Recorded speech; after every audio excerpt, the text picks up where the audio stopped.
नमस्कार दोस्तों, आपके साथ हूँ रहमान सैफ़ी। और आज जो खबर लेकर आया हूँ वो खबर सोशल मीडिया से आपको जाननी बड़ी ज़रूरी है। आपके साथ साझा करने मुझे बहुत ज़रूरी थी। खबर का अभाव जो है वो आज डॉक्टर हर्षवर्धन की बात को लेकर है। डॉक्टर हर्षवर्धन हमारे स्वास्थ्य मंत्री हैं और भावनाओं में बहकर वो एक ऐसी बात ट्वीट बयान दे गए जो बीबीसी न्यूज़ हिंदी ने अपने ट्विटर अकाउंट पर डाला है। वो आपसे साझा करना है। वो आप मेरी स्क्रीन पर देख रहे हैं, एक ट्वीट जो है बीबीसी न्यूज़ हिंदी का चल रहा है और उसमें डॉक्टर हर्षवर्धन की फ़ोटो भी शेयर की है साथ में उन्होंने। उसमें लिखा गया है, केंद्रीय स्वास्थ्य मंत्री डॉक्टर हर्षवर्धन ने कहा कि देश में ऑक्सीजन की कमी नहीं और लोग जानकारी के अभाव में अफरा तफरी मचा रहे हैं। और बीबीसी न्यूज़ हिंदी ने इस पर यह भी लिखा है, आपकी राय क्या है। तो वो जो राय है काफ़ी सारे लोगों की आपके साथ साझा करने आया हूँ कि हमारे स्वास्थ्य मंत्री को इतना बेतुका बयान नहीं देना चाहिए था। ये खबर आप तक जानी बड़ी ज़रूरी थी। देखिए, आज देश के अस्पतालों की हालत किस तरह से चरमरा रही है पूरी तरह, वो आप भी वाकिफ़ हैं उससे और हम भी वाकिफ़ हैं। और हम जितनी हो सके लोगों को मदद पहुंचाने का काम कर रहे हैं। हम अपनी सेहत के बारे में और अपनी ज़िंदगी के बारे में नहीं सोच रहे, लेकिन लोगों को थोड़ा आराम दे सके, उनकी मदद कर सके, इस हवा में हम पूरी तरह काम कर रहे हैं। और उस पर जब हमारे स्वास्थ्य मंत्री का इस तरह का बयान आता है तो कहीं ना कहीं दिल को बड़ी ठेस लगती है। इस पर एक मेघा पाटिल यूज़र हैं, उन्होंने अपनी राय दी है। मेरी स्क्रीन पर आप देख भी रहे होंगे। आपको शर्म आनी चाहिए कि आप बोल रहे हैं आज जो लोग मर रहे हैं ऑक्सीजन की कमी के कारण। छोटे गांव, कस्बों, शहरों में जाकर देखा है आपने कि वहाँ लोग ऑक्सीजन की कमी से किस तरह से मर रहे हैं। तो ये बड़ी बात है। डॉक्टर हर्षवर्धन को ये बात सोचनी चाहिए। एसी रूम में बैठकर, मीडिया डिबेट के चैनलों में बैठकर बात बोलनी आसान है स्वास्थ्य मंत्री जी, लेकिन जब ग्राउंड पर आकर आप देखेंगे तो आपको पता चलेगा कि आपके ही अपने क्षेत्रों के जो छोटे हॉस्पिटल हैं उनकी हालत भी चरमरा गई है। ऐसे ही यहाँ पर एक दूसरे यूज़र हैं, उन्होंने भी कुछ फ़ोटो शेयर करते हुए आप मेरी स्क्रीन पर देख रहे हैं। राजपूत जितेंद्रा, इन्होंने कुछ फ़ोटो शेयर करते हुए यहाँ पर इसको रीट्वीट किया है, गधा गधा ही रहेगा। अब ये ना जाने इन्होंने किसको कहा है, लेकिन आप लोग समझदार हैं, समझ सकते हैं किसको कहा है इतनी बड़ी बात पर इस माहौल के अंदर। तो कुछ फ़ोटो हैं यहाँ पर, इसमें फ़ोटो में साफ साफ तस्वीरें दिख रही है कि महामारी से तो लोग कम मर रहे हैं, लेकिन ऑक्सीजन की कमी से लोगों की संख्या जो है मरने वालों की दिन प्रतिदिन बढ़ती जा रही है। दिन प्रतिदिन की बात नहीं, पूरे दिन में अगर सुबह वो इतनी होती है तो शाम को आगे बढ़ जाती है, दोपहर को बढ़ जाती है, फिर शाम को बढ़ जाती है, फिर रात में बढ़ जाती है। तो दिन प्रतिदिन वो इतनी ज़बरदस्त तरीके से बढ़ रही है सिर्फ और सिर्फ ऑक्सीजन की वजह से। आगे लेके चलते हैं आपको।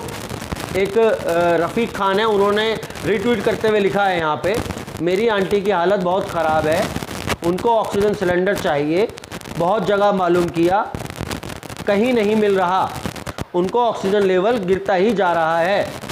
दरियागंज, पुरानी दिल्ली, हर जगह उन्होंने पता कर लिया रफ़ीक साहब ने, लेकिन अभी तक जो है उनकी आंटी के लिए ऑक्सीजन सिलेंडर नहीं मिला। तो हर्षवर्धन साहब, हमारे स्वास्थ्य मंत्री तक ये बात मैं पहुँचाना चाहता हूँ इस खबर के माध्यम से, आप लोगों के सहयोग से, कि कृपया एसी रूम से बाहर निकलिए, क्योंकि आप हमारे स्वास्थ्य मंत्री हैं। उन लोगों की तरफ देखिए किस तरह का माहौल अस्पतालों में हो गया है। अस्पतालों के बाहर जो जगहें होती हैं वो भर चुकी हैं, ऑक्सीजन नहीं मिल पा रही लोगों को, लोग सड़क पर हैं। हम रोज़ प्रतिदिन इस सारी वीडियोस को, इन सारी खबरों को पढ़ रहे हैं। आपका ध्यान, आप क्यों जनता के इस सिचुएशन से क्यों भटकाना चाहते हैं आप मुद्दों से? आखिर क्या है, आखिर वो क्या आपका लालच है, क्या आपकी वो कमी है जिसको छुपाने का आप प्रयास कर रहे हैं? आपको अगली खबर की तरफ मैं लेके चलूँगा। अतुल सेठ, एक यूज़र, उन्होंने लिखा है, डॉक्टर हर्षवर्धन की जानकारी के अभाव में गलत बयानबाजी कर रहे हैं और देश की जनता को गुमराह कर रहे हैं। एक तरफ लोग ऑक्सीजन की कमी से मर रहे हैं और सुप्रीम कोर्ट भी पूछ रहा है दिल्ली सरकार को, जब 700 टन की ज़रूरत है तो 480 टन का आवंटन क्यों? तो ये कहीं ना कहीं बहुत अच्छी बात इस यूज़र ने अपनी रखी है और कहीं ना कहीं ध्यान दिलवाया है सरकार की एक बहुत बड़ी लापरवाही की तरफ, जिसको सब जानते बूझ के नज़रअंदाज कर रहे हैं, चाहे वो उच्च स्तर के अधिकारी हों, चाहे वो सरकार में बैठे हुए बड़े पद पर जो मंत्रीगण हैं, वो सब उसको नज़रअंदाज करने का काम कर रहे हैं। लेकिन आम जनता की नज़र इस पूरे मामले में बनी हुई है। आम जनता आवाज़ उठा रही है। जैसे हमने सुना कि अगर कोई महामारी को लेकर कोई भी बात उठाएगा या खबर उठाएगा उस पर एनएसए लगा दी जाएगी, जैसा हम सुन रहे हैं बराबर। उसकी यहाँ तक कि प्रॉपर्टी भी जब्त कर ली जाएगी। इस तरह की खबरें भी हमने सुनी हैं इस महामारी के अभाव में। आपको एक यूज़र और है, उनकी तरफ लेके चलेंगे। इनके अकाउंट का नाम है RMR गौरी। तो ये लिखते हैं, अगर इनको ऑक्सीजन की जानकारी है तो जनता के साथ, अस्पताल वालों के साथ साझा क्यों नहीं करते, मटर छिल्लू कहीं के। तो इस तरह की बातें लोग लिख रहे हैं। एक स्वास्थ्य मंत्री को इस तरह का बयान देना कहीं ना कहीं सोचने का विषय है दोस्तों। और हम भी सोच रहे हैं इस बारे में कि हमारे स्वास्थ्य मंत्री ने इस तरह का बयान क्यों दे दिया और उसका मतलब क्या था देने का। जब क्या आज एक छोटा सा बच्चा भी, उसके घर में आप पूछोगे कि वहाँ पे किस चीज़ की कमी हो, तो वो बता सकता है कि ऑक्सीजन लेवल कम हो रहा है, ऑक्सीजन क्या कमी। और हमारे स्वास्थ्य मंत्री इतने पढ़े लिखे माशाल्लाह, इतने वेल एजुकेटेड, उनको ये बात समझ में नहीं आ रही और कुछ भी बयानबाजी, अलगल बयानबाजी कर दी उन्होंने। और दिन पर दिन कर रहे हैं, सभी लोग कर रहे हैं। खाली मैं हमारे स्वास्थ्य मंत्री की बात नहीं करूँगा, बहुत सारे ऐसे लोग हैं। हमारे मोदी जी भी कह रहे हैं कि सब ठीक है और सब नॉर्मल में है। तो ये हम देख भी रहे हैं बराबर। और एक हमारे और यूज़र हैं विनोद यादव, इन्होंने भी अपनी बात को साझा करते हुए लिखा है, माननीय मंत्री जी, ज़मीनी हकीकत से आप लोग बहुत दूर हैं। टीवी पर, न्यूज़ चैनल पर बैठकर कुछ भी बोल दीजिए, ज़मीनी हालात बहुत ख़राब है। तो दोस्तों, ज़मीनी हालात सच में बहुत ख़राब हैं। और मैं एक बात का खुलासा करते हुए आप सब लोगों को मैं बताना चाहूँगा अपनी एक बात। मैं हर रोज़ जो है परीक्षण कर रहा हूँ शमशान घाटों का, कब्रिस्तानों का, दीगर जितने भी शमशान घाट या कब्रिस्तान मेरे आसपास में मुझे दिखते हैं, ईस्ट दिल्ली के अंदर या दिल्ली के अंदर कहीं पे भी।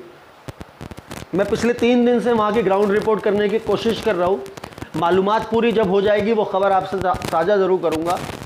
आखिर दिल्ली के आंकड़े को इतना बड़ा चढ़ाकर क्यों दिखाया जा रहा है, क्यों भयावह तस्वीर, भयावह स्थिति क्यों पैदा की जा रही है, ये पैनिक सिचुएशन दिल्ली के अंदर। मैं माननीय हमारे मुख्यमंत्री अरविंद केजरीवाल से ये बात ज़रूर पूछना चाहूँगा अपनी अगली खबर में, जब वो जानकारी आपके साथ में साझा करूँगा। तो दोस्तों, अगले मुद्दे के साथ ऐसे ही किसी बात को आगे बढ़ाते हुए आपसे दोबारा मुलाकात होगी। जय हिंद, जय भारत, जय संविधान।